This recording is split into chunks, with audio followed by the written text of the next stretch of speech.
Egypt, land of pyramids, pharaohs, and President Abdel Fattah al-Sisi. Since coming to power in 2014, Sisi's rule has been marked by a tightening grip on power and a crackdown on dissent. Think of it like this. Remember that feeling when you try to squeeze into last year's swimsuit?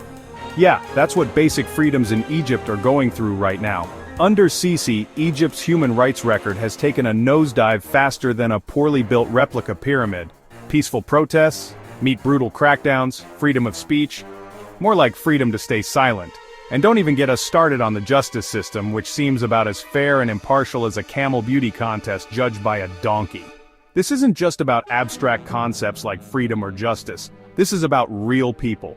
Journalists, activists, even regular folks who dared to whisper a word of criticism, finding themselves behind bars. Their crime? Daring to dream of a different Egypt, one where their voices actually matter.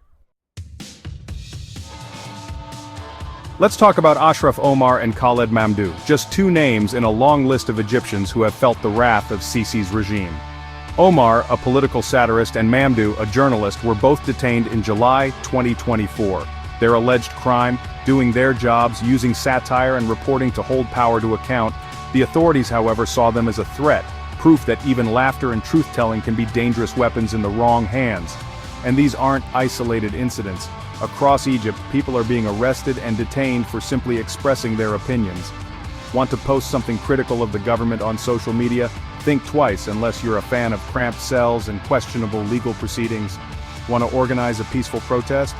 Better pack your toothbrush, because chances are you'll be spending the night in a government-sponsored accommodation. Spoiler alert, the amenities are terrible. The government's crackdown on dissent has extended its tentacles into the legal system as well. New laws have expanded the military's jurisdiction over civilians, essentially giving the army a blank check to arrest and detain anyone they deem a threat. Imagine if your local dog catcher suddenly had the power to arrest people for jaywalking.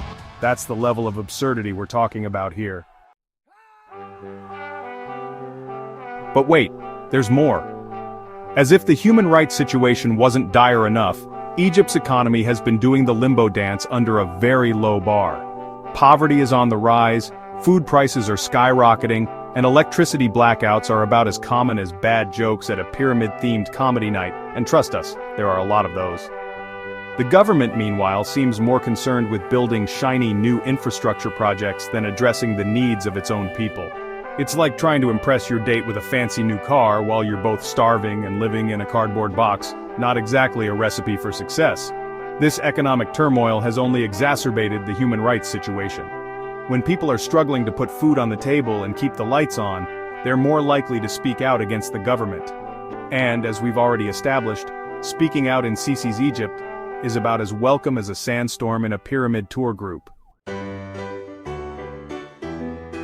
So, what's the international community doing about all this?